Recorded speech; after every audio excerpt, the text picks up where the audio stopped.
Nick and Dave Deep Dive the Metaverse, a podcast exploring cult classics, subculture, and geek media. I'm Nick. And I'm Dave. And we will be your tour guides for this deep dive of James Cameron's 1989 sci-fi submarine mystery thriller, The Abyss. Also known as the complete shit show to make. It is one of those legendary disasters of a production. Yeah, they're doing all this underwater stuff, and it's all like over chlorinated, and so people are getting chemical burns, and they're going through their hair's falling out. Yeah, their hair's falling out. They're going through wetsuits like 3 a week, and the studio is like, "What the hell are you doing with all this money?" And then in domestic, it didn't actually, it broke even domestic, and then it turned a profit in the international market. But This movie barely doubled its money, and that's in the long run. That's not like in its US run. Yeah, it is. It's a flop. It was a flop. It was not successful at the time. And, you know, a lesser direct, it was just good enough that your career's not over. You know, like James Cameron didn't go to director jail. He went on to T2. Well, and he was already lined up for T2, and so they didn't take it away. They'd already given him the go ahead, and they were like, and this wasn't so bad that they were like, okay, full breaks. You're screwed. Because I mean, Terminator was good, Aliens was good. Yeah, and those were continual moneymakers for Fox. So he has been a reliable cash cow, and this ended up being the one flop. And it literally is the only like not successful movie in his entire career. And not successful is relative. This thing won an Academy Award for best visual effects, and it kind of changed the game.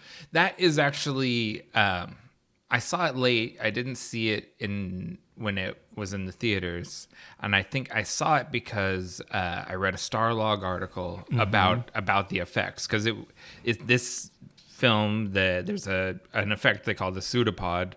It's the first 3D model digital rendering character. Yeah, and it's in frame with live actors. Yeah. It's not like a cutaway to full CG or anything. Yeah, and it is groundbreaking, and it actually still looks good. Yeah, it looks cool. It's still. Yeah, because when I totally had forgotten that it models their faces, and I was like, they had to invent that, because the 3D scanning didn't exist. And then watching behind the scenes stuff, they did. Industrial Lights and Magic created the software to 3D map people's faces. That's really cool. Yeah, so it is effects wise, it's a groundbreaking movie, and I think it's a good movie. I'm not bagging on it. It was a flop according to like studio standards, but it's not a flop in my mind. I think this is a good movie. Yeah. Another interesting point of note on this is that it has never been remastered or put out in a HD format, and it's not licensed for legal streaming anywhere. Yeah, this is impossible to get. I ordered the special edition DVD, and it made it to like the Portland distribution center and then disappeared. Interesting. So I don't know if some film buff saw this coming through the pipeline and was like, yoink, I'll take this out of print sci-fi cult classic. Thank you. Well, that was, you told me, you're like, oh yeah, this is impossible to get. I ordered the DVD, and I was like, with my hubris, I was like, I'll figure out a way, whatever, dude. Yeah. And then I couldn't figure it out. And so I contacted my buddy who has like every movie digitally. And he's like, oh, I don't actually have that one. I'll just get it, and then I'll just give you a copy.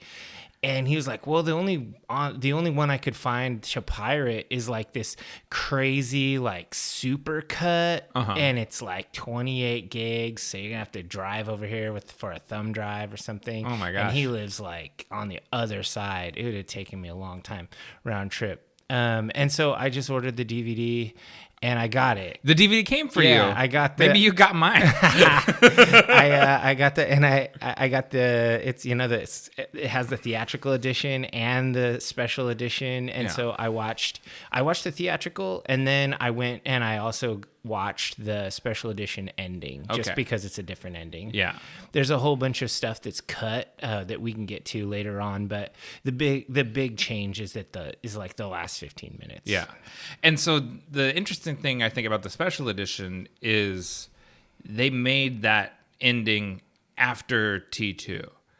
Oh, wow. It was not made in 1989. They shot all that stuff with 1989 effects, and then after the success of T2, Fox locked James Cameron in for like a 4-picture deal, and as part of that, he wanted a little more money to go back and finish The End of the Abyss, and they let him do it. Well, that's cool. I mean, I actually think the theatrical release is the tighter movie. I think it's the better movie, better ending.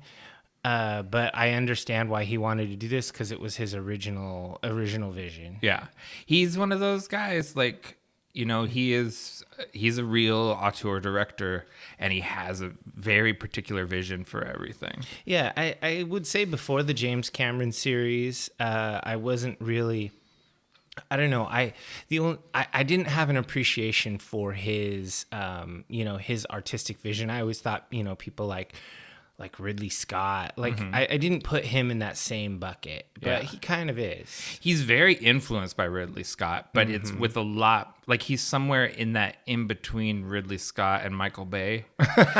He kind of splits the difference. Like, he has an artistic vision, but he likes action too, and he always has a lot of action. Yeah, I always I have this weird, I don't know, this headspace where I consider like Ridley Scott and David Lynch to be like true artists. Yeah. And there's a few more, but I guess James Cameron is too. Yeah.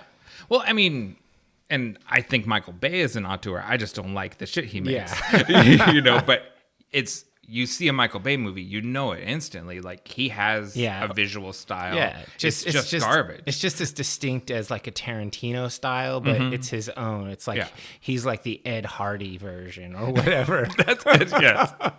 Michael Bay is the Ed Hardy of directors. I heard that Ambulance movie's good, though. I haven't seen it, but I also heard that. Yeah. All right, so let's keep this moving along. Let's roll for initiative. Okay. I got a 9. I got a 6. Dang, I'm on a roll. Yeah. All right, so this is a shorty. Okay. AMC, the largest theater chain in America, they have changed their pricing model. They're now going to a concert style seating and payment method where your sight line determines the price of your seat. What do you think about this? Will this change your decision making when you're buying a movie ticket? Yeah, I mean, yes and no. I'm already down on AMC after they crushed our local Cinetopia. Yeah, and then jacked it up. Yeah, so I'm not a big fan of AMC, but there is a couple convenient AMCs because they took over the Cinetopia location. Yeah. I knew this was coming because they'd already been doing it in the UK, and I don't think it's good. But I don't think they're looking to squeeze more money out of the shrinking consumer. Yeah, I think it's one of those deals where like people like us, just middle-aged guys with good jobs, we're just going to pay for the good seats, and we're just going to be like, whatever, dude, fuck you. Yeah. But the young, like the teenage versions of us who are going to see the stuff they want, they're going to have to buy the crappy seats because that's what they can afford, and that kind of sucks. It does. Like, it doesn't impact us a lot, but it will impact some fans a lot, and that blows. I think AMC is they're like the Walmart or the Amazon of movie theater chains, and I hate them. It feels like, so we've got, I think, 3 big chains in the Portland Metro. There's Regal is the biggest one. AMC has a little footprint, and then there's also Century.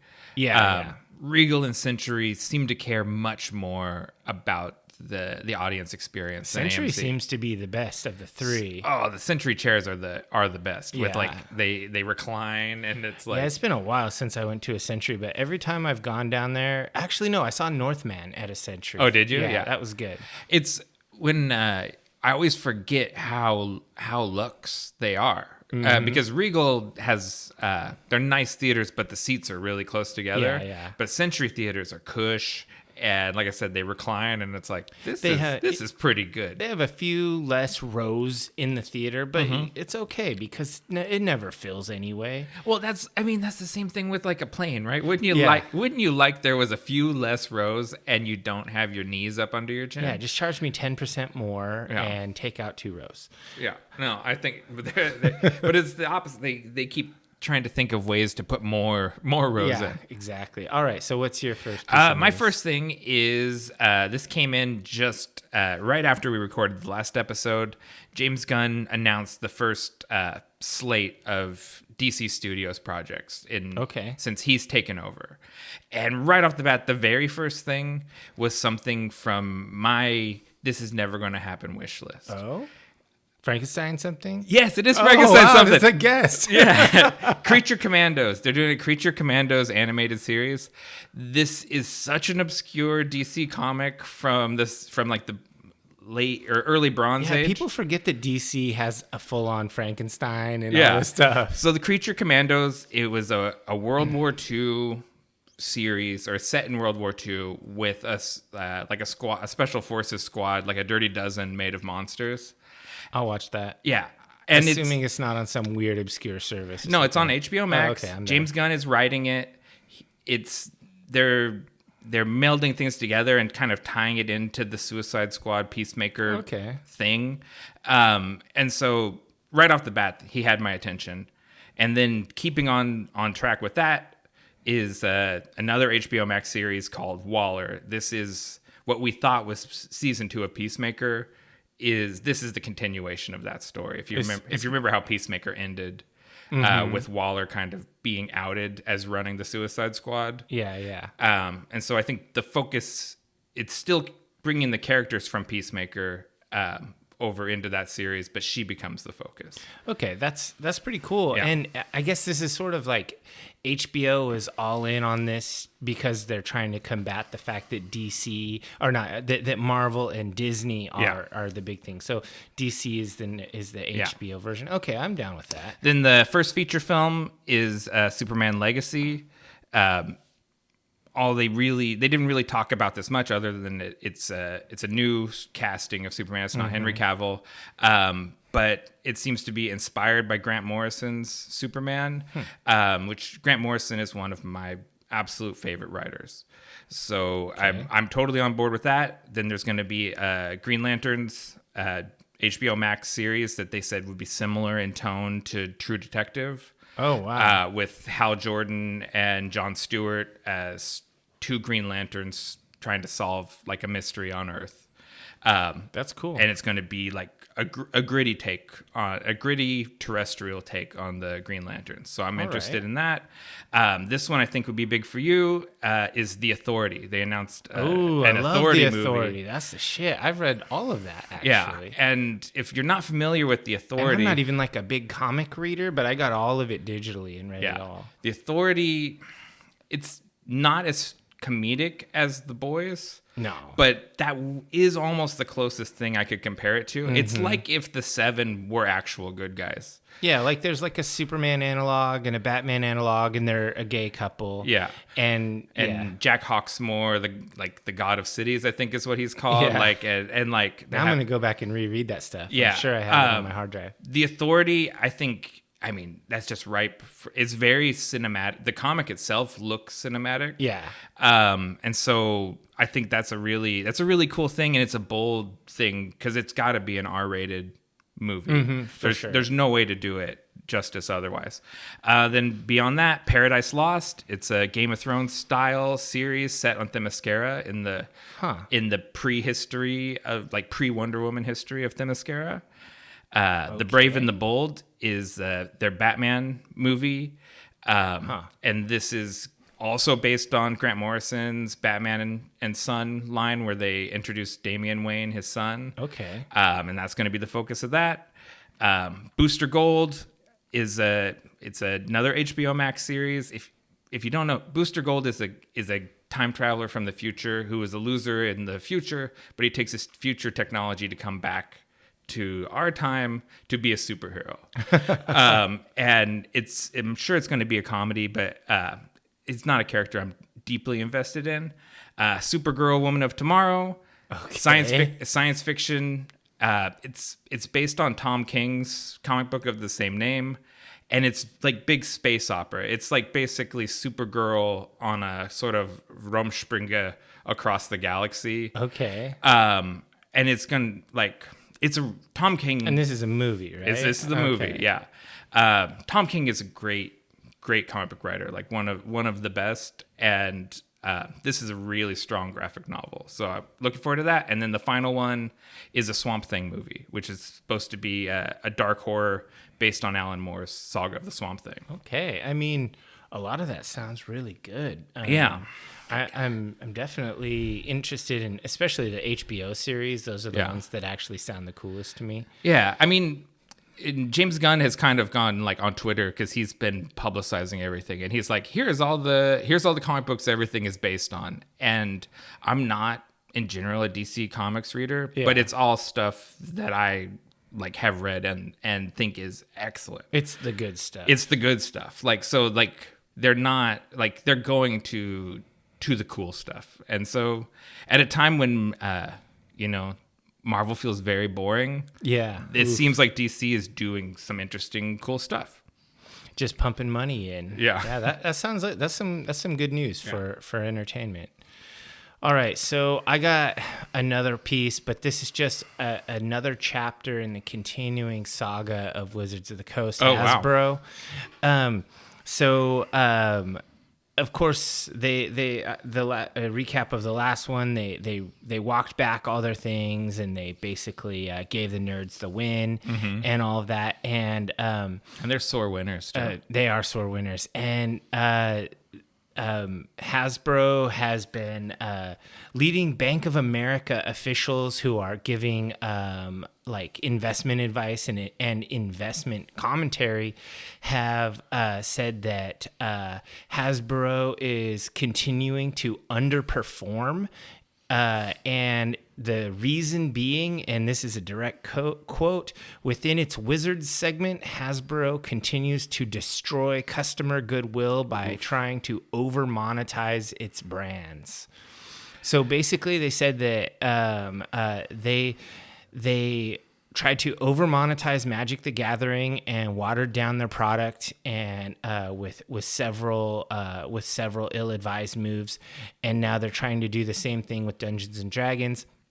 And this most recent OGL open game license thing is just a symptom of a continuing trend, which is essentially just trying to get people to pay for stuff many, many times. Like when they start offering their own virtual tabletop, and I watched an interview with the product manager for Dungeons and Dragons from Wizards, and he's saying they're going to offer their own virtual tabletop, and they're going to try to win business by having the best one in the game, not by removing licenses from others, which is good. Yeah. But then when the interviewer, who it's her, I think her YouTube is It's Ginny. She's a cosplayer and a D&D dungeon master and content creator. She asks, there's a lot of worries that you guys are going to try to nickel and dime everyone with microtransactions constantly. Can you give us some reassurance about that? And he basically said, we definitely are going to nickel and dime you with microtransactions, but they're going to be so cool that you love them and you don't feel nickel and dimed. You actually are stoked to buy these things. And she's just like, and in her, because she, after the interview, she gave her own commentary. She's like, he's just said he's going to do exactly what we said we don't want him to do. What the hell, dude? And it was just like, holy crap. Like, they just don't get it. They absolutely don't get it. And the only positive thing that he said in that whole thing was they're going to keep putting out books so people can play with dice and paper and pencil, and they're just going to add new ways. They're not going to eliminate old ways like the original ways, which is how I play anyway. So all I can do is mourn for the loss of my friends' wallets, because I don't buy any of that digital bullshit.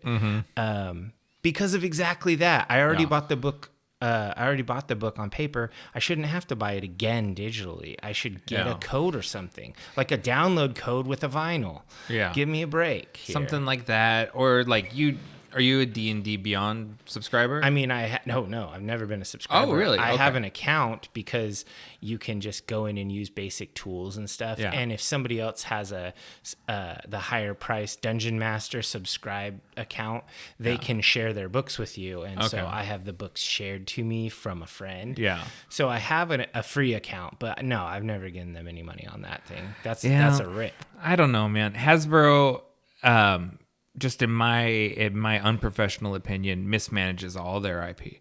Because if you consider they also own, they own a lot of stuff. Transformers, G.I. Joe, stuff that has big fandoms behind it and really dedicated people. And they constantly mismanage this stuff and just can't seem to make decent products. It's really weird that they would take things that have just a beloved core audience and just totally drop the ball. Like, I'm not an anomaly in that every time a book comes out, I buy it. Yeah. And I buy the special edition of it every single time.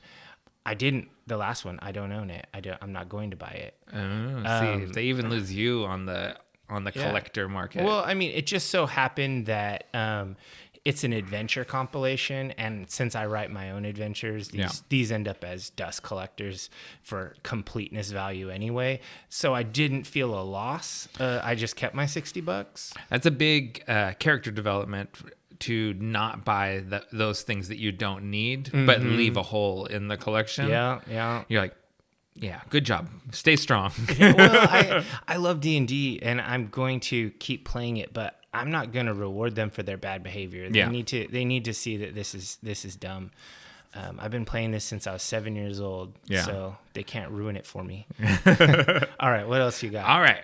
This is hot off the presses. It's a new information today, and this is for you. Riddick Returns. Riddick Furia just got announced today. David Tuohy, who co-wrote and directed Pitch Black and oversaw the sequel, The Chronicles of Riddick, and then, it's stripped back sequel Riddick that followed that up. He's returning. He's writing it right now. And this is going to have Riddick returning to his home world. And let's see, a place that he barely remembers, and one he fears might be left in ruins by the necromongers. But he finds the other Furians fighting for their existence against a new enemy, and some of these Furians are more like Riddick than he could have ever imagined. Oh, so that's I still haven't seen the last Riddick. But I'm kind of a defender of Chronicles of Riddick. Chronicles of Riddick is good. Yeah, and that's a movie. So is Pitch Black. Pitch Black is just superb. That's not questionable. A lot of people bag on Chronicles of Riddick. I thought that was a good space opera. I really enjoyed Sci-fi. It's great. I'm down for more Riddick. And if you haven't played the Riddick video games, there's two of them, and Vin Diesel does the voice, and they're Assassin's Creed style sneak around and cut people's throat games. Those games are awesome, and they fill in gaps in the storyline. They're canonical to the movies. Oh man. I'm down for this whole Riddick scene, man. We should do down for more Riddick on Riddick at some point. Just like we need to do that. We're gonna do that episode on John Wick. Yeah, John Wick's gonna drop off HBO Max here soon, so I'm trying to figure out when to start watching it, because we still have Terminator 2 to watch. Oh, that's true. The first Riddick is nearly a perfect movie. It's so good. I've got those DVDs though. They can't take Riddick away from me. John Wick is going to disappear, and I'm going to have to go hunting for it. That's true. We'll be. You should just watch it now and take notes and whatnot. Okay. Anyway, so that's all I've got for news. Yeah, me too. What do we got for podcast fuel? Our podcast fuel today is Deep Seek IPA from Block 15 Brewing Company in Corvallis, Oregon. It's a 6.5 ABV, and their copy here, they say, we've gone deep into the exploration of the modern West Coast IPA, brewed with mountains of pungent resinous hops capturing the depths of dank pine, bright citrus to complement your next adventure. It's got a old school diving helmet on it, and it seemed very appropriate for the film. So yeah, I don't know how much deep exploration they're doing here. It tastes like a West Coast IPA to me, like nothing different than I would get anywhere else, but it's good. Yeah, I mean, it started. They use that word resinous.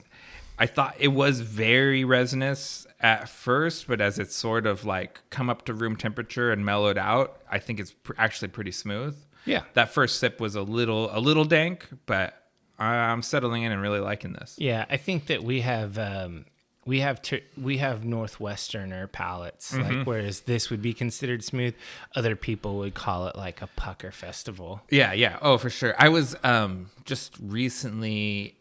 This is in Oregon, but it's far eastern Oregon. I was in Pendleton, and I was listening to a guy. We were at this like tap room burger place, and this guy was talking about how he's trying to train himself to understand that bitter is good, and that's supposed to supposed to taste like that.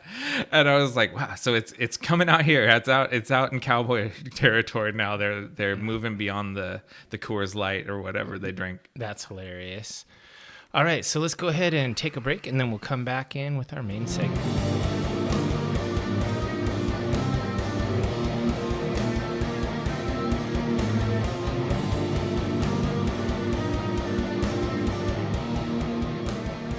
Welcome back. Let's dive into The Abyss, 1989, directed by James Cameron. All right. So do you want to give us a synopsis? Sure. I've got a short one, but you always have better ones. Okay. My synopsis is this. When an American nuclear submarine has a close encounter with a non-terrestrial intelligent life form and crashes, a nearby deep-sea oil rig crew is pressed into service by the U.S. Navy for a rescue and recovery mission. But things quickly go sideways between a hurricane on the surface and the secret agenda of the Navy SEALs running the mission. Yeah, this movie has a lot going on. It is not simple. When you start getting into it, you're like, okay, what's going on here? All right. But really, it just feels like there's just tension in every which way. There's really no harmony anywhere to be found in this movie, and that's on purpose. Yeah, it seems more complicated than it actually is. Yeah, there's not a huge cast. And it's the storyline is pretty linear. It's kind of like Aliens. It is a lot like Aliens. James Cameron has a milieu that he works in. The other thing is Piranha 2: The Spawning. Is it? Yeah, there is a lot of really similar dynamics between the two movies, both in that you have these leads where you have a divorced or almost divorced couple where it's a headstrong female scientist and a roughneck guy, and the tension is kind of between them, but they're really in love with each other. Mm-hmm. And lots of very similar underwater scuba diving photography.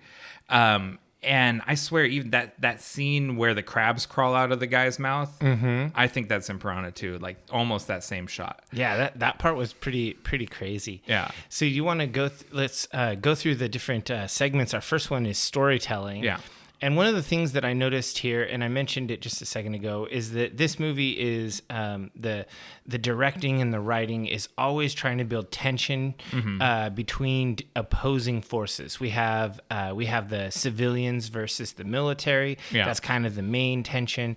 There's the nuclear war thing, the Soviets and the Americans, which that's much more expanded on in the extended edition. Yeah, I understand. It's one of the big things that they cut in order to reduce the length of the movie by an hour. Mm-hmm. They cut a whole subplot out. Yeah. And then there's the husband versus wife tension. Yeah. And it's just like everything in here is there's just a bunch of opposing forces. Yeah. And I think obviously that's quite intentional. And there's a lot of interplay between the various things where groups are forced to temporarily cooperate, and then they go against each other, and then they cooperate, and then they're against. It's interesting. Yeah, I mean, something I always appreciate about Cameron is it feels like he's always he's constantly setting up things that pay off later, and building the world like you kind of. feel like you understand.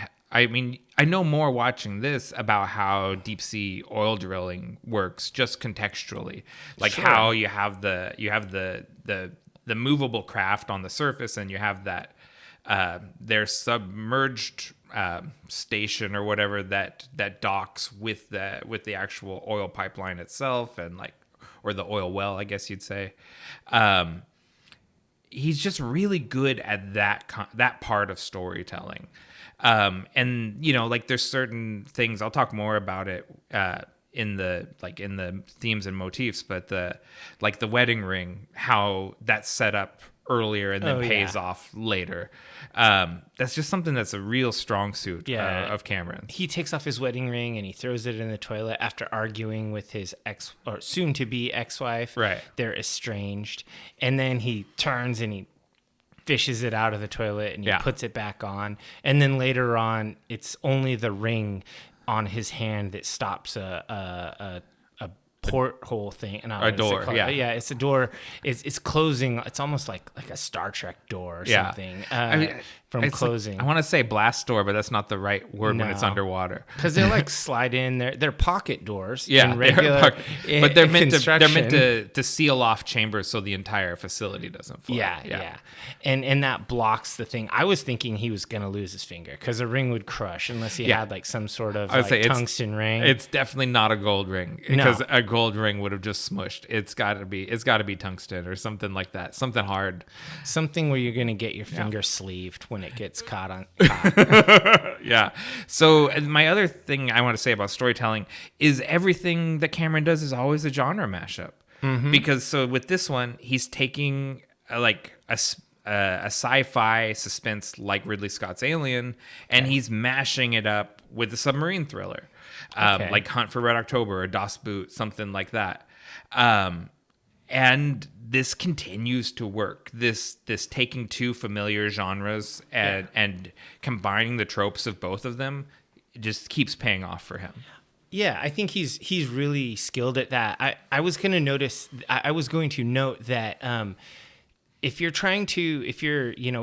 play along trying to figure out what story paradigm did he use to write this, or what is his method, this is Lord of the Rings. Oh. This is there is a ring. It's a travel log. It may not seem like a travel log, but it is, because it is a linear plot going from one place to another, and the journey and the trials and tribulations on the journey to get there are the story. Yeah. This is Fellowship of the Rings. And it's interesting because I never would have thought about it, because it also uses another classic plot. What is it called? Like Monster in the Closet or Monster in the House, where the people are trapped and all of the obstacles are close in trap. Thing that uses that trope, but it's not solely that trope, because obviously Bud gets out and he goes down into the trench. And the monster, what is Michael Biehn? Coffee. Yes. He's the monster. Biehn is the monster, who's the lieutenant of the Navy SEALs, who he's having like neurosis from pressure sickness. Yeah. And he kind of he turns bad or whatever, he breaks bad. But yeah, I just thought that was really interesting, because as I was watching this, I was just sort of taking some notes in the different categories, and one of my notes was like, man, this story is just bad thing happens, then a bad thing happens, then a bad thing happens, then a bad thing happens. Oh, this is a travel log. That's exactly what happens in a travel log. It's crazy because you're right. I mean, that's a great observation, but they don't go very far. No. I mean, they actually, go from the surface to the bottom of a trench. Yeah. That's the travel. Bud goes far. Bud goes very deep, farther than anyone has dived. Our Frodo. Yeah, but he really is the Frodo. Wow. Yeah, but his wife is Sam. But most of the action, it's like if the Lord of the Rings, if they never left Rivendell. Yeah, like if Rivendell moved along with them. Yeah. Like they just stayed in the castle the whole time. Yeah, I just thought this was a really interesting thing, and I got to give it to James Cameron for really subverting a story trope and making it interesting and different. Like, yeah. And he gave us just like he did in Aliens with the military guys and their camaraderie. So you feel like you have kind of a Vietnam style movie. It's not as much as in Aliens, but then you also have like the oil riggers who are kind of like a ragtag bunch. They kind of remind me of almost like Mad Max jury riggers. Yeah, and they're more like the Marine, like they're our squad, much more than the Navy SEALs are. I really like the squad. Like that's some of my favorite characters in the movie. For sure. Yeah, the oil, like this is another thing that Cameron is very good at, is giving you a big cast of characters, and they're a little cartoonish, but everyone is distinct. You're going to pick your favorite guy probably, and it works. Like this, there's just certain things that he's really good at doing. Yeah, I think that the directing and storytelling in this movie is up to par. It's up to the James Cameron par. It's strong. It's interesting. In a way, this movie feels more like Alien than Aliens did. Yeah, this movie gave me big Alien vibes. Yeah, like because an underwater drilling platform is a lot like a spaceship. Yeah. Like it operates very much the same way. You're trapped in this bubble with these people. Death is outside. Yeah, like your survival is contingent on this thing holding together and not failing you. And you have limited amounts of oxygen and food and space, and it is like a space movie. So yeah, I thought that was really cool. And coming off of Aliens, it doesn't surprise me some of the decisions he made, because I guess I'm getting into the visuals, which is our next category. Let's just transition to that. This movie is just claustrophobic. It just made me feel like pressed in at all times. Like from the opening submarine disaster, where you're seeing the inside with the guys inside, and then it cuts to an outside view, and then back to the inside, and it's just like, oh man, this movie is so claustrophobic. It just made me feel pressed. So I've got to say that submarine scene. I just have to assume James Cameron is a big fan of Godzilla movies, because there's something coming at us in a submarine is such a trope of Godzilla movies. And then eventually, Godzilla or whatever the monster is destroys the submarine. But it played out just like the classic Godzilla movies. There shouldn't be anything here moving that fast. It's really big. Yeah, exactly. Like it was very much like that. But then it's like a weird glowy jellyfish alien thing. Yeah. Yeah, they're like Technicolor jellyfish weird things. I think the visuals of the movie hold up really well. I thought that this was a 90s movie. Like I didn't think this was a 1989 movie, and it's like, oh my god, I can't believe it's that old and the effects look that good.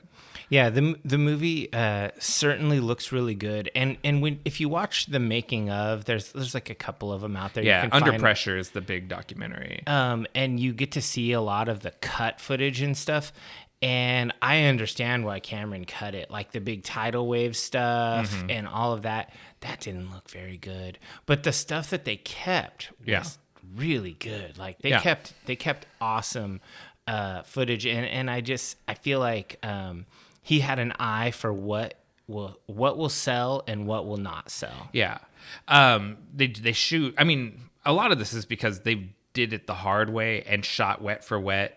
People actually in the water, and not faking it, and it comes through. The payoff is that it looks real because they're really out there diving in functional diving suits. Oh yeah. But the transitions when they go to wet or dry for wet shots with models, is seamless. Like when it switches from a practical or them actually in the water to the puppet submarines or whatever going along, you don't see the transitions really at all. No, I think that the submersible scenes where you have the big geek and whatnot, their little underwater drones, for lack of a better word. Yeah.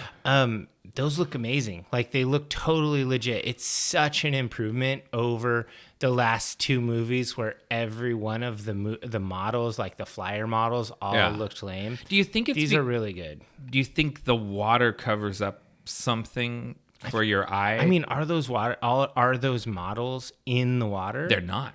They're not in the water. That shot and do they dry for put wet. like a pane of glass with water in front of the model, like so to shoot through? Shoot through a tank or something? That's not how I remember seeing it in the documentary. Yeah, but it just looks so much better. Yeah, it does. It's probably done. It's probably done with lighting. It's probably shot and then by moving gels in front of the light source, you get the appearance of the water ripples. But I think all of that puppetry all looks and just it looks great. a lot better than CG underwater stuff, because whenever you watch modern stuff and it's all CG, none of it is like actors in diving suits or whatever. That stuff just all looks hokey. But in this movie, you can tell those people are suffering. Yeah.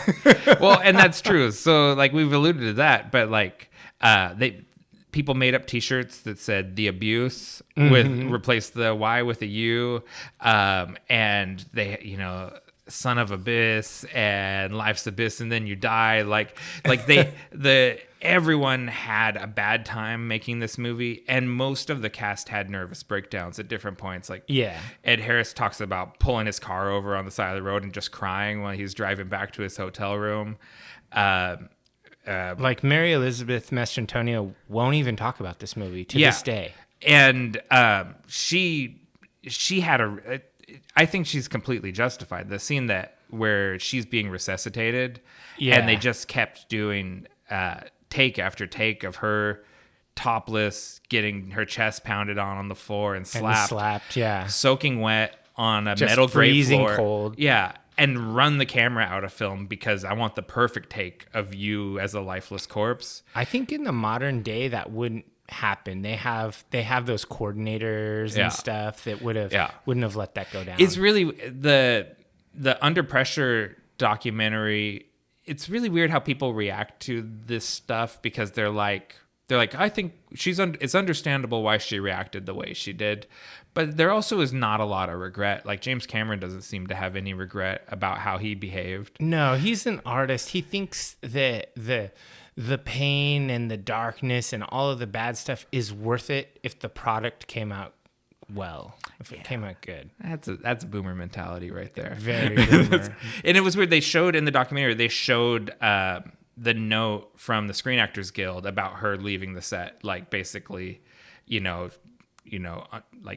unfair practices or whatever. Like, like her union rep had to note she left for this reason.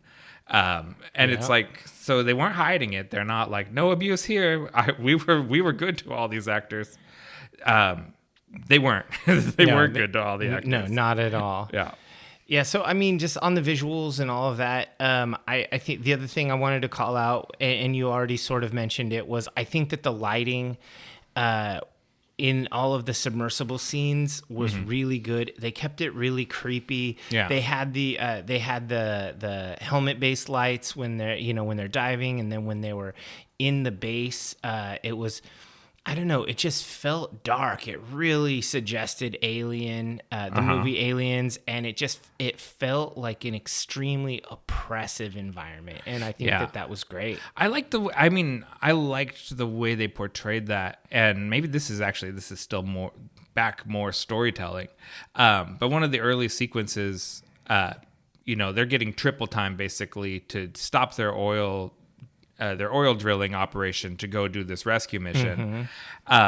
And, they get there to the sub that they're hoping to rescue these seamen that are in there. Yeah. And everybody's dead. Yeah. They're just floating around corpses. And basically the oil rig roughnecks, they're not prepared for this psychologically. Like they all have a problem. And the one guy said, triple time sounds like a lot of money, bud. It ain't. and it's like they just were, everyone's unhappy. They're having a bad time. Well, that guy, Catfish DeVries, he's the Vietnam veteran Marine. Yeah, he's the keep it real oil rigger. He's like, no, this is not. It's not going to be worth it. The government fucks you over. It's a bad deal.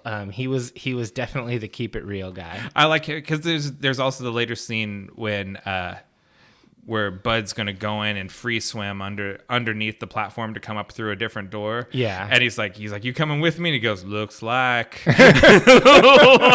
It's not what I wanted to do. Strip down to my boxer shorts and go free swim underneath the freezing rig. Cold water. Yeah, but I can't let you do it alone. Yeah, that guy's ride or die. He's a good kind homie. of friend you need. Yeah, exactly. Want to go into audio? Yeah, let's do that. So I don't have a ton of notes here, but one thing I noted while I was watching this movie is there is not a lot of actual music used in the movie. Okay. When the music is used, it's low and it's moody and it's used to, try to build or convey an emotion or triumphant feeling or creepy feeling. But there is always ambient sound. Yeah. There's always dripping or creaking of metal. They use the sound to build that tension. Like they use it like a scalpel. It's really well done. Yeah, it's one of those things. The sound design and Alan Silvestri's score go hand in hand with each other. Alan Silvestri won't work with James Cameron again after this movie too. He's another one of these people where it's like, yeah, not doing that again. That guy's a dick. Okay. But I think his score, it's very evocative and moody when we're building tension, and then when the NTIs are there, it's got that sense of wonder, like it's soaring, like you said. Yeah. And it's very like Close Encounters is sort of the vibe I think that it's going for. Also, whenever the choral moment comes in, it makes me think of the intro to the song "The Corrosion" by Sisters of Mercy, and I always feel like that song is going to kick in basically every time the choir starts singing. I was like, Are we getting some goth rock here? Yeah, and that album is called Floodland, so there's some sort of connection there. Yeah, I think that it's done really well. I feel like for me the sound design really stands out. They use it as a device to convey panic. The breathing sounds of the actors in their suits it's not overwhelming, but it's noticeable, and it speeds up and it speeds up, and it's just this movie it's claustrophobic, it's tension building, and it conveys panic. It's really kind of an anxiety trap. It is totally an anxiety trap. God, what's his name? Oh, the guy Jammer that has like the full-on panic attack in the sub. They do that really good with him, with his breathing and him trying to stay cool, and Bud wanting to pull him out of there. And I think what's really cool about the sound design is the times when you're not aware of it, because among the many groundbreaking things they did in this movie, shooting underwater synced dialogue was something that had not been done before. Yeah. So everyone is mic'd in their helmets, but the actual respirators make a really annoying static sound. I heard that. That has to be removed.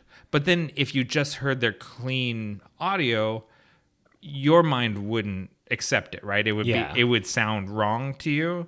So they have to put like a respirator sound in that you will accept. Yeah, it's like a rasping effect. Yeah, and so it's like, that's really complicated sound editing. Like to take out a sound and replace it with a more acceptable sound that will fill in your, like in the modern mind. day, that's very easy sound replacement, but it is not in 1989. No, yeah, everything they did in this movie, they had to invent how to do it.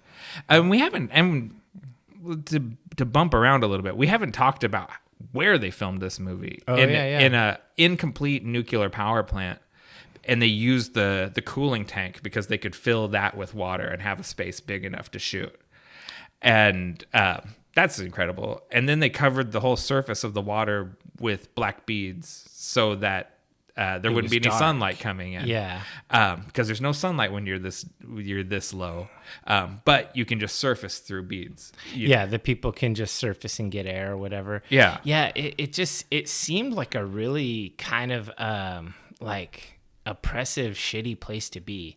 Just the pictures of the set, it was just like, ugh, that place is like dirty. It looks like Chernobyl, you know what I mean? Like it looks like what an abandoned nuclear power plant, which is what it was. No one's idea of a good time hanging out. James Cameron is a sadist. I mean, you know what? I don't think he's a sadist. I was thinking about that. I don't think he delights in people suffering. I think he is. He just doesn't care. He doesn't care. He's completely callous to other people's suffering because he suffers with them. I think he's one of those guys where he's like, I'm in the water 12 hours a day too. We're all doing this together. And so it's like he feels like I'm suffering, you're suffering. We're all doing this as a team. And certain people, like Michael Biehn, who are in all of his movies. Yeah. Obviously they gel. Like they're on the same wavelength because they're in that mode where let's suffer together for the art. Not everyone feels that way. I don't know. I want to suffer for someone else's art. It doesn't seem like Ed Harris was super into it, but he was willing to do it, like to power through it. Yeah. But he did not talk about it fondly in the least. Yeah. He also is someone that doesn't like to talk about this movie in interviews and stuff. And he suffered probably more than anyone because the end climax. Where he's diving in the like the last 20% of the movie is just him. Yeah, and he's so the liquid oxygen is a real thing. Yeah, and the scenes with the rat, those are real. They put a real rat. Actually, they put 5 real rats. They did it 5 times to get the best take. Yeah, into that liquid oxygen, force them to breathe it. For this reason, that scene is cut from the UK version of it because torture. Yeah, the Royal ASPCA. Calls that animal abuse. It kind of is. It definitely is. But you can use it on animals, but they couldn't use it on actors. So the scenes with Ed Harris in the liquid oxygen, they just filled his helmet with water. And he has to hold his breath in between and it was the chlorinated water. His eyes are getting chemical burned because he had to keep his eyes open. Yeah. They couldn't figure out a way to do it with fresh water or bottled water. And so they literally would just film until he couldn't take it anymore. Yeah. It was just an endurance test. When he's above water, they've got pink coloring in it, so it mirrors the liquid oxygen. But if you watch that movie Under Pressure, basically they shoot until he can't hold his breath anymore. Then they lift up the front of his mask, give him the breather, let him catch his breath, close the helmet again, shoot more. Do it again. Yeah. So he's just out there, like you said, in the chlorinated water. And, it just seems miserable. I mean, and like he had a panic attack on the way back to his hotel afterwards. Yeah. And I think he punched James Cameron. There's a few stories of James Cameron didn't hit, but there's a James Cameron hit an assistant that gave him a faulty breather. Yeah, gave him a faulty breather, so he took a lung full of seawater. Yeah, and he punched the guy in the face. And fired him. And fired him and his assistant. And then on that same day, one of the money people from Fox came in to ask why they were going over budget. And Cameron put the helmet over the guy's head and locked it and let him struggle for air inside of it. And then took it off, and he says that's what it feels like when you're struggling for air underwater, and basically told the guy to go fuck off. How did he not get sued by that guy? I don't know. It's amazing. The amount of lawsuits that didn't happen are incredible. Man, if I was approaching James Cameron in the modern day, I'd have my assistant with me, and they'd be using their cell phone to tape the whole thing. Yeah, to video the whole record thing. this in case James Cameron assaults me. Because then we're getting rich. Yeah, but he's made so much money for Fox. I think they've just let him. He's like, that guy made the Terminator. It's like, it's that men behaving badly, geniuses. He's just given so much leeway because he's a genius, a troubled genius. Yeah. All right, so let's talk more about how good his movies are. Let's go to themes and motifs. Okay.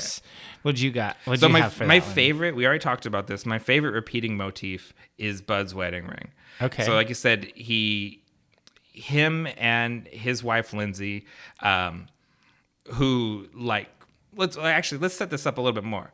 Gale Anne Hurd is James Cameron's producing partner on all these early movies. They're married at this time and going through a divorce. By the time the movie comes out, they will be divorced. There is a mirror going on in the Bud Lindsay relationship between James Cameron and Gale Anne Hurd. Yes. So it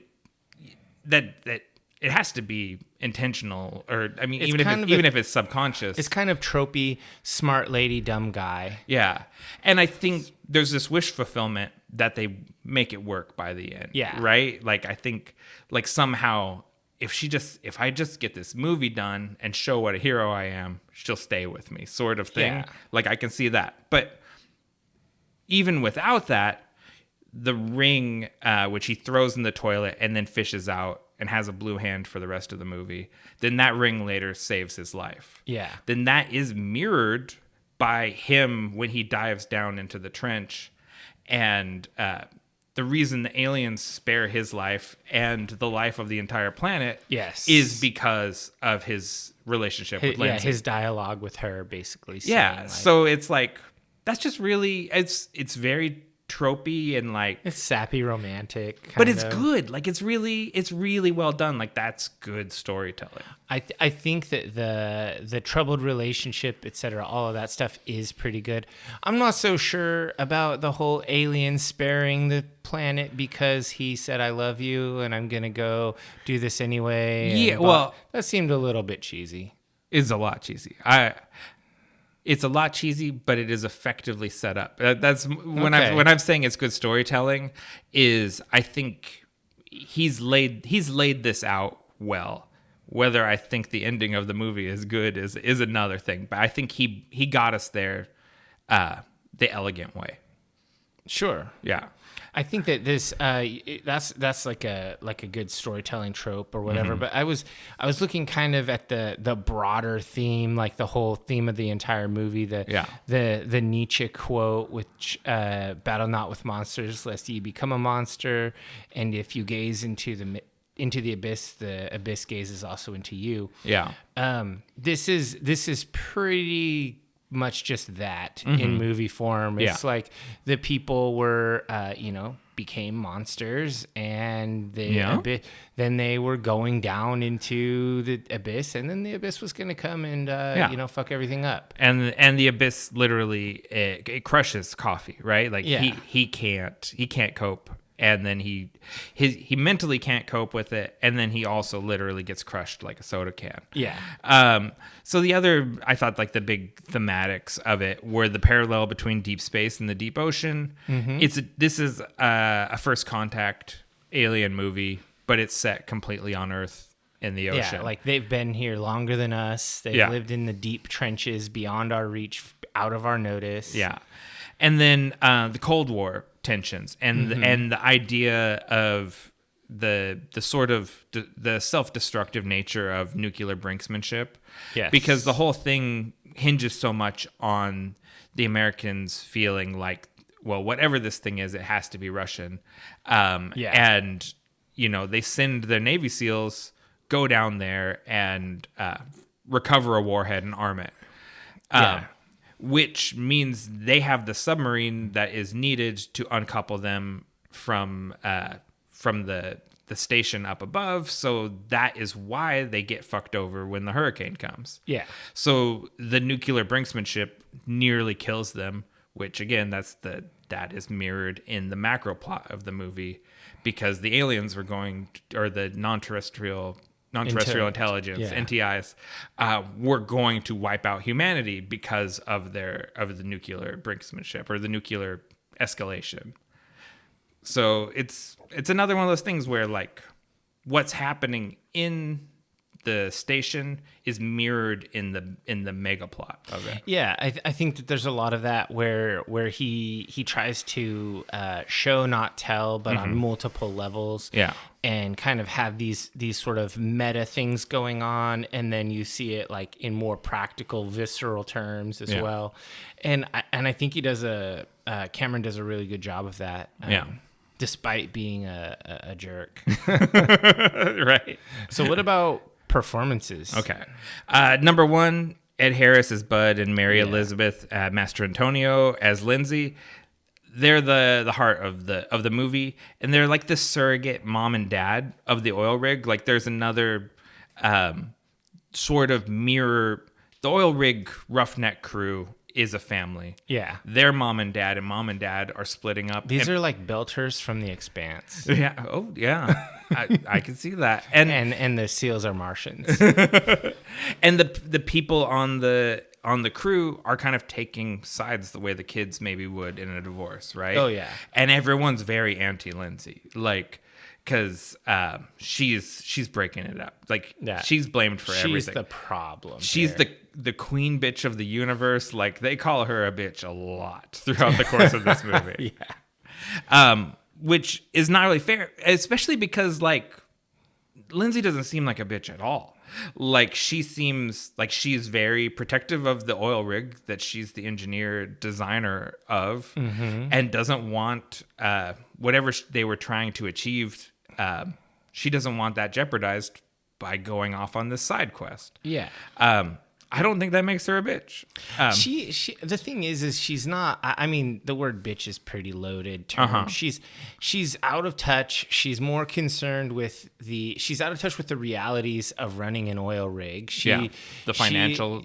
She is more interested in the rig than the people. Yeah, she's very clearly is way more corporate than, like, if in a corporate area she's not labor, she's management. Yeah, and so it's not that she's a terrible person. She's just not one of them. She's not a roughneck, and Bud is. Yeah, because he's down there with them all the time. She just comes and then leaves. Yeah, I can see definitely that. Management. She wears a white hard hat, proverbially. Sure. And and I think that there's some in the roughneck crew. I already called him out. Catfish DeVries, played by Leo Burmester. He is my favorite one. The Vietnam veteran Marine, just because he's cheesy. He's funny. Like, I love it when he like holds up his fist and he goes, "They used to call this the hammer." He's a one-shotter too, though. Like he clobbers Michael Biehn. Yeah, I mean, he's just like a big dude. He's very beefy, and he's a super reliable. Like he's Ed's number one dude. Like or not Ed, Bud's number one dude. Ed Harris. I like and I like all their Leo Burmester. He passed in 2007. He was captain, or what was his call sign? The guy you said that passed. Catfish DeVries. Oh, he passed away? Yeah. Oh, okay. Yeah. I didn't know that. That is sad. Hippie, Jammer, One Night. They all have fun radio call signs. I really liked Hippie. That guy was great. Todd Graff. Conspiracy theorist. He believes the NTIs have been covered up by the CIA, and he's the guy with the rat, and he's just totally like left field. He's funny. He's a really good character. Yeah. He's a lot of fun. I love the rat Beanie.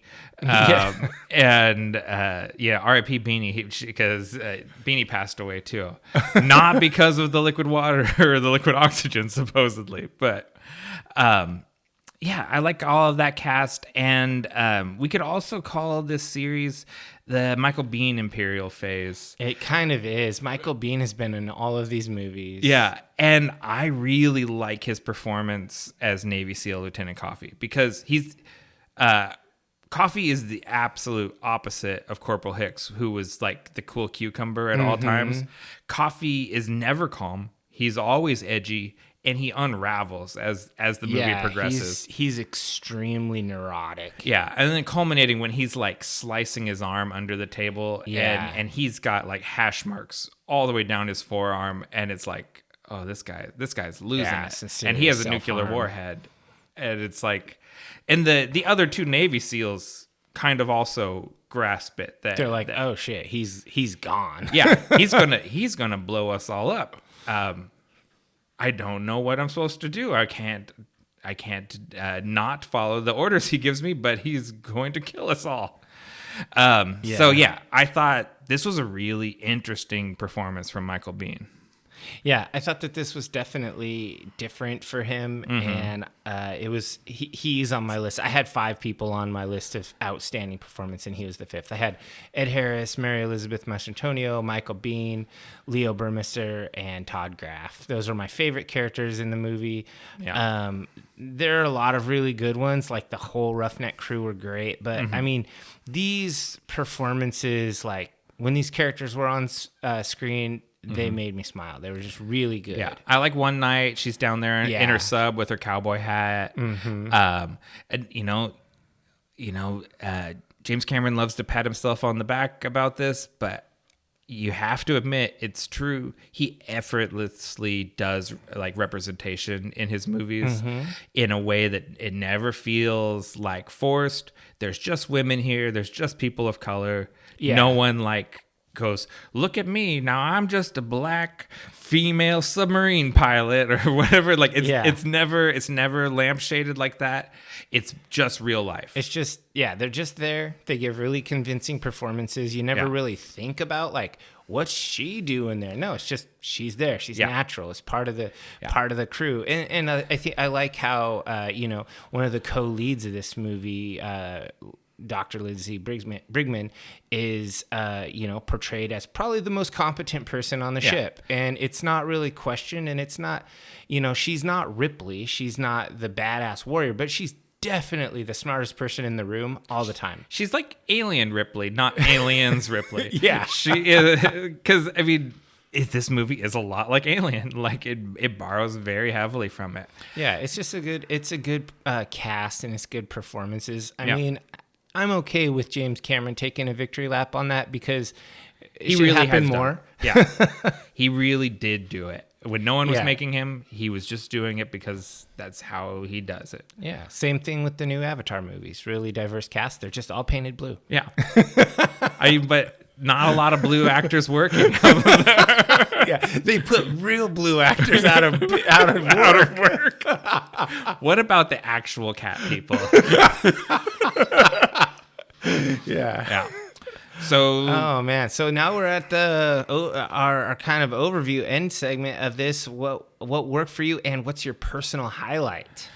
So my personal highlight in this movie is really the whole sequence when the storm hits and their station gets dragged along the ocean floor, and when the crane falls. The crane falls, and then the crane falls into the trench, and then that pulls them. It drags them. Yeah, and it's so like you keep saying, claustrophobic, anxious.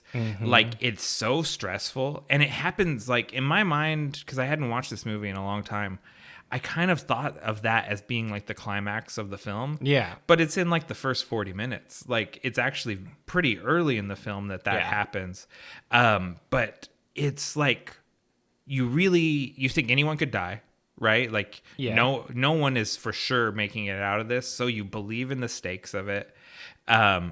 And that whole sequence, that's the piece of this movie that really sticks with me the most.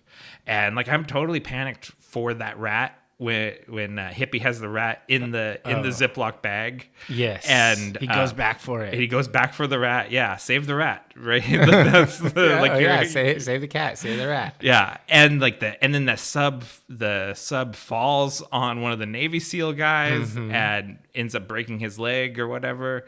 And just like that whole sequence is just incredible. Okay. Yeah. I mean, that is a really great sequence. So my personal highlight, I guess the moment of the movie that was my favorite is I really, really enjoyed the part where Bud and Catfish go out and do the deep sea, the free diving and go in and ambush coffee, and you don't think Catfish went with him, so it's just Bud, and he's losing the fight, and then Catfish shows up and wallops him. It's with the hammer.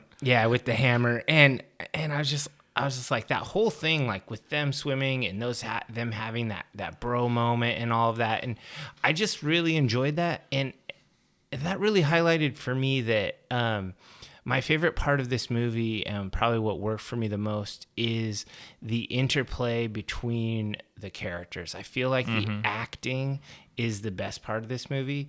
I understand it didn't win Academy Awards for acting. Yeah. But that's my favorite part of the movie. And that was that's kind of beyond my personal highlights. That's really what worked for me is I really liked the acting, just like in Aliens with the Vietnam squad, the Marines. I really enjoyed the squad mentality of all these guys, and I guess while I'm on the what worked for me is I feel like the storytelling and directing and lighting and cinematography and sound design, all of it came together. And I'm not saying all of those things are my favorite, because that's ridiculous. I'm saying that they came together to effectively point at the same goal of creating a suspenseful, anxious, claustrophobic atmosphere. Yeah. They were all different pieces of the puzzle to create one cohesive atmosphere that just felt consistently crushing and made you nervous. Yeah. And it wasn't just the sound or just the lighting or just the set design. It was all of it together like pieces of a puzzle, and it was just really well done. Yeah, and just to kind of piggyback on what you were just saying, and something I think is similar with this movie and with Aliens both, is with Aliens, before they started filming, they had all the Marines drill with each other and basically form a squad with each other. And then they did that on this movie also. Everyone went to diving school together before they started filming the movie. So they had weeks of time bonding with each other and learning to work together and everything. And then that comes through, like you said, in their performances. Like, these guys, they're really, really tight with each other. Like they talk about how that scene when Bud goes out to dive into the trench, how that wasn't challenging to act that out, because that was their friend Ed going into this diving suit and getting where it's filled with chlorinated water and going out and diving into the tank with that, and they were legitimately worried for him. Yeah. And so like that comes through really strongly. As far as what works for me, the special effects are incredible. Sure. Like we already talked about, this is the first 3D CGI character, the pseudopod, and it still looks good. And then DreamQuest, the effects house that did the miniature work, their miniature work is incredible also. The ensemble cast is excellent. They're all easy to invest in. They're not one-dimensional. Even the SEALs aren't one-dimensional. No, there's definitely personalities there. They're complex, and they're not villains, like even remotely. Like, they're all sympathetic, even though you're relieved when Coffee dies, because he's trying to kill everyone, not because you're not sympathetic to him. You know what I mean? Yeah, you kind of understand where he's coming from. Yeah, he's losing it. He needs, like, in an ideal situation where there's not a nuclear warhead involved, he needs help. It's like, but yeah, it's life or death. And then, like you were saying, the sense of tension and suspense is such an anxious movie. Like, Lisa said that she watched this in film studies in high school, and she passed out when Lindsay drowned. Like, it was too much for her. And like, it's real. There's a lot of moments in this movie that really like make you feel uncomfortable. I agree. There's definitely a lot of that going on. So what didn't work for you? All right. So the problem with this movie is that it's 3 movies. Okay. And So they cut one of the 3 movies for the theatrical The release. Cold War. The global nuclear crisis Cold War tension flick, but there's still shades of it left in. Yeah. So it's really 2.5 movies or 2.3 movies in the theatrical release. It's the military versus civilian disaster flick. Right. And then it's also a first contact sci-fi. Right. It only really pulls off the military versus civilian suspense flick. Yeah. That's really the thing that shines, that carries the weight. It adds in special effects. The visual effects are stunning. They're stunning with the water tendril effect and all of that when it comes in and you see the face and all of that and whatnot. And I'm still with it at that point. I thought that was really cool. And when they had just seen sort of little glimmers of light out in the water, I was like, okay, this is interesting. But when we get to the full-on translucent, day glow, weird, light bright, bioluminescence, glowworm, deep sea creature is rainbow bioluminescence. bright, in bioluminescent, like pseudo manatees with a face. I'm just not with it. I don't think that looks amazing. I think it looks okay, but it took me out of the just absolutely killer submarine underwater suspense thriller that I had been in. Yeah. And I was just like, oh, really? You got this little glowworm dude who's like, You know, it's and I was just like, fuck this guy. okay. And so I thought that was lame. And then also when the NTI, the alien like thing comes up from under the water and it's got all the battleships and stuff and it's just dwarfing them and it's just like a show of power. In the theatrical cut, it seems super fucking random. It makes sense in the extended cut when it was an absolute demonstration of power, when they had already created massive tidal waves and then halted them, showing their mastery of the water. I was just like, okay, I mean, this is kind of cool. And then with Ed Harris rolling out of the little, like out of the hole, the tunnel. Yeah. And he's like, hey guys, what's up? You know, I'm just like, I'm like, okay, I feel like this cheapened the journey. It was so grim and just fucking darkness. Yeah. And then it's like fucking howdy doody glowworm saves the day bullshit. And that did not work for me. Okay. That's what didn't work for you. Okay, so what didn't work for me? We're gonna cover some of the same ground. You didn't like howdy doody glowworms? Yeah. Well, so yeah, we'll talk about that first. I call it the Spielberg ending. This has been a Ridley Scott movie for 2/3 of it. And then at the end, it turns into Close Encounters /E.T. Oh, yeah. And that's what it looked like. It looked like a manatee glowing E.T. Yeah, I think like the face was an E.T. face. It's very effective when it's their little drone, which is just like sort of unrecognizable, or when you see the shape of like, because like you see Lindsay looking at one or whatever, and you see it sort of reflected on her. Their little drone was a light up penis. Their big submarine has like 4 penises on it. It's all very phallic. But like you're saying, and this goes all the way back to the original test screenings of the movie. When they tested this movie for audiences, everyone said, what's with that ending? That ending doesn't go to the movie we watched. And so, yeah, like it's an abrupt shift to go from something, because like Cameron, he didn't cite Ridley Scott, he cites Stanley Kubrick. He wanted to do Kubrick. 2000. He wanted to do for the ocean what 2001 did for space. Okay, and it's a very Kubrickian kind of movie for the first 2/3, and then you get the happy ending that just doesn't fit the movie at all. And then my first issue is the pacing of the movie, because it has 2 to 3 false climaxes. Yeah, it could have ended so many times. Yeah, and you can get away with a false climax, and actually, like, Terminator has one and Aliens has one. One false climax is a good fake out, but when you do the next false climax and then the next one after that, you're kind of tuning out. Like, I really try not to do this when we're deep diving a movie.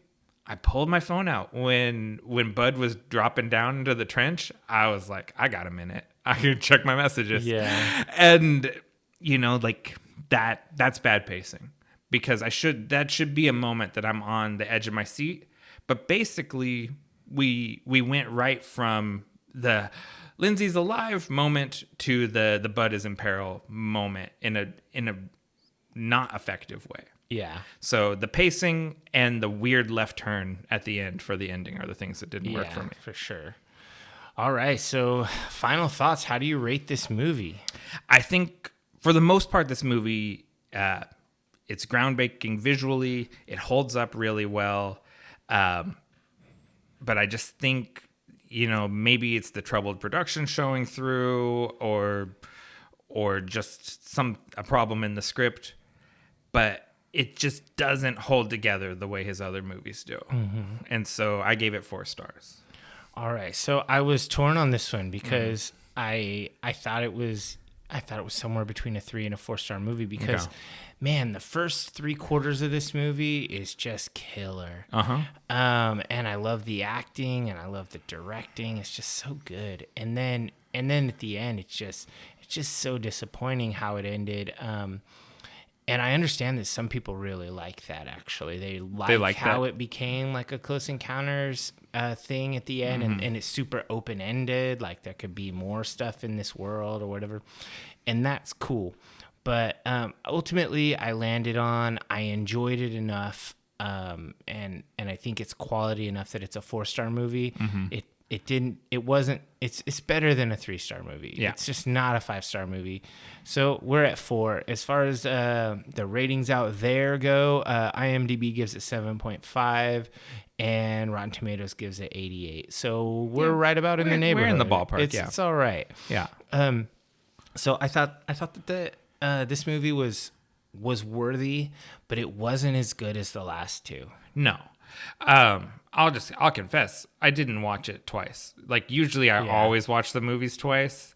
Partially that's because it took me a while to get a copy of it. Me too. But I didn't want to watch it again. I went and watched a bunch of YouTube commentary on it. And I did that because I was like, well, I really liked it. I want to see. I really liked most of it, but then there was just the end I didn't like. I want to see if I was alone, and I'm not alone. No, it's a pretty common criticism that it went from crushing darkness to weird Close Encounters. I remember feeling that way as a kid too when I watched the movie, which had to be around the same time that I saw Aliens, and feeling like, yeah, this is like an Aliens. And then like, no, now that the aliens are here, it is not like an alien. Yeah, this is like an E.T. These are nice. They were going to kill everyone. Yeah, but they didn't. They didn't. All they needed to see was that there is love in the world. Yeah. Well, and that he was willing to see. I think that this could be more clear. He was willing to sacrifice himself basically so that they didn't set off a warhead and blow up these aliens. Yeah, so they could go and get them and save clearly the aliens didn't need saving. Like, no, they were fine. They're technologically so advanced that they're like, oh, the warhead wasn't going to harm us. Like, we're good. But that you were willing to kill yourself, that means a lot to us. Yeah. It's like the dog jumping in front of the car to save you. You're like, I could have stopped, Rover. But you're a good dog. Yeah, good dog. Yeah. All right. Well, why don't we take a break and get back into our final segment?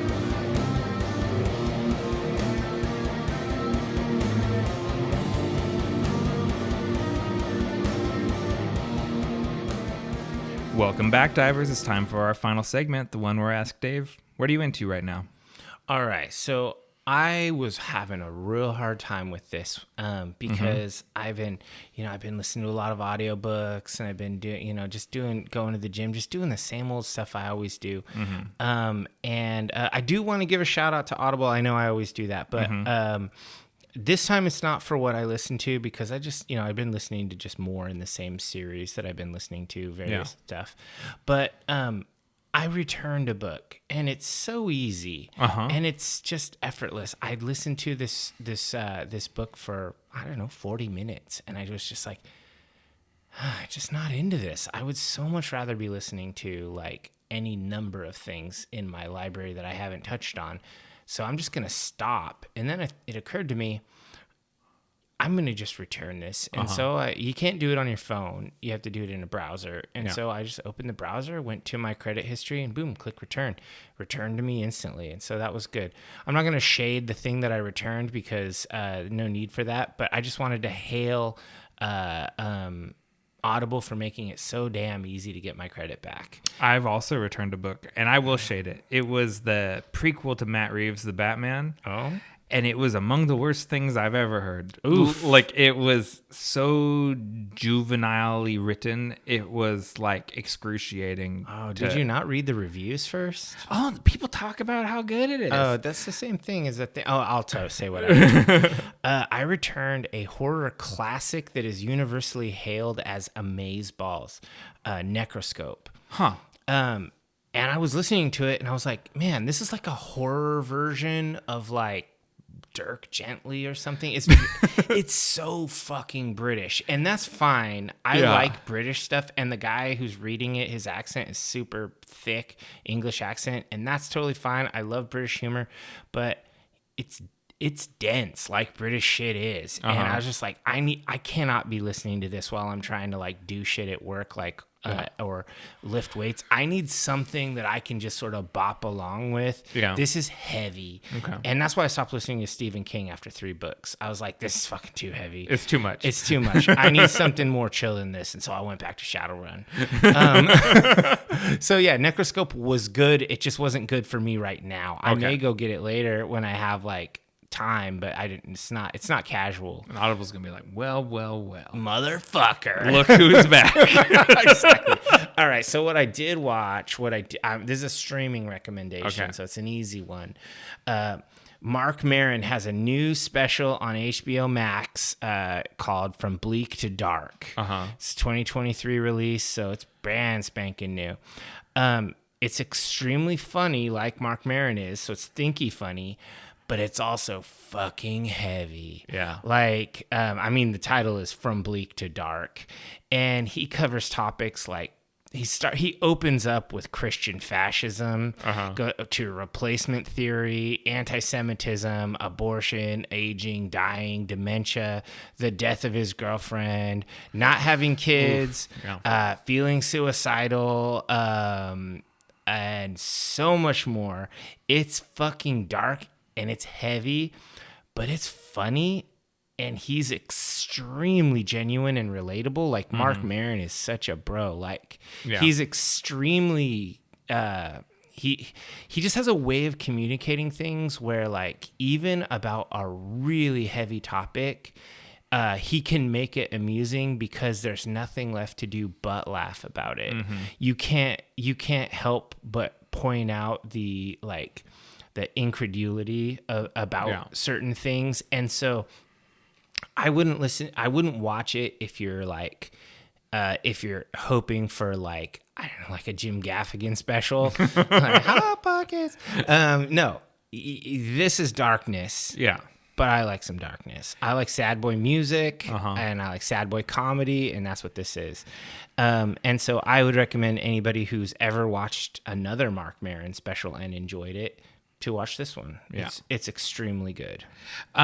We saw him, I don't know, was it last year or the year before? Lisa and I went to see him at the Aladdin Theater. It was great. It was a really, he is a great stand-up comic. And I love his podcast too. And yeah, and he's more than just a comic. I hate calling him a comic. He's a storyteller, you know? I think that's what he would call himself as a comedian. But yeah, no, I agree that he is something elevated beyond. Not that that's not an elevated. He's like Nick Offerman. He's a humorist. It's just like or an observationist. Yeah, it's like a different thing, but it's funny, but it's also really smart. And it's not like dick and fart jokes and stuff. But sometimes there's dick and fart jokes. Yeah. So, it's just, I don't know. Marc Maron is awesome. So that's what I recently watched. And I was glad that I came upon it because I was running on E trying to figure out what I wanted to talk about this time. So this was great. Speaking of Offerman, are you current on Last of Us or? No, not current. Oh, okay. No. No. All right. Well, I watched an interview with him where he was on, I don't know, like one of the night talk shows, and they don't spoil anything. But I'm always delighted to watch interviews and stuff with him. He's hilarious. He gives a motherfucker of a performance, man. That's all I'll say about it. Did you watch what was it, Silicon Valley, or what was that show he was on where he's like playing like the Steve Jobs character? Like, no, I don't know. Oh, it's the series is done and it's only like 2 seasons. It's extremely good. I'll find it. I watched it. All right, anyway, yeah, I'll check that out. What are you into right now? What I'm into right now is it's an Audible recommendation. Oh yeah, let's dig deep. And it is a book called Punk Paradox: a memoir by Greg Gaffin, or I should say. Dr. Greg Gaffin, the vocalist of Bad Religion. Yeah. It's a historical memoir and cultural criticism of punk rock's evolution by the legendary singer-songwriter Bad Religion. Greg Gaffin comes from an academic background. His dad is a college professor and his mother was a college administrator. So it's a very... collegiate sort of book. Like, it's a very intellectual. It is a cultural criticism as well as being a memoir. And if you have listened to any Bad Religion music, the guy is a wordsmith. Yeah. So it's no secret he knows how to string a phrase together. And I loved listening to this book. Okay. This strikes me as a Dave book.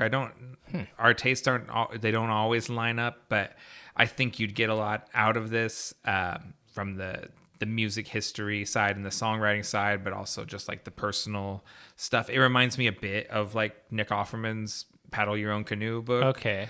But more like he says, ivory tower intellectual. Like it's got a bit more of that. Like as sometimes it sounds like a college paper, like as he gives citations and I get to use my master's degree. Yeah, exactly. But it was just really good. I just finished it today. And then I did what I always do when I listen to like a music memoir biography. It's like, all right, now I'm going to go listen to this music with new ears. Oh, yeah. And I listened to his first solo album, American Legion. I'd never listened to that before. And it's good. Like, he plays the keyboards, guitar, drums, his own backing vocals. It's a one-man show. That's cool. Yeah, and he kind of wrote that in the wake of his divorce, and so it's not quite sad boy music, but there's a sad boy singing those songs. Like, so that's really good. And I just talking about Bad Religion, I listened to Suffer on the drive over here, and that album's a masterpiece, man. Like, that's just so good. So Punk Paradox, a memoir by Greg Gaffin, is what I'm into right now. Awesome. I'll probably add that to my little wish list. Cool. And pick it up. Call to action. All right. Subscribe to us on your favorite podcatcher, as well as YouTube, Spotify, and Audible. Don't forget to leave us a review. A 5-star review costs you nothing, but means everything to us. New episodes of Nick and Dave Deep Dive the Metaverse drop the 1st and 15th of every month, and you can find us on all social media platforms across the Metaverse at Deep Dive the Meta. We are on Twitter, which Dave likes. We're on Instagram, which I like, but we are still on Pinterest, which no one likes. Well, I guess this is really goodbye. Don't say goodbye. Say good journey.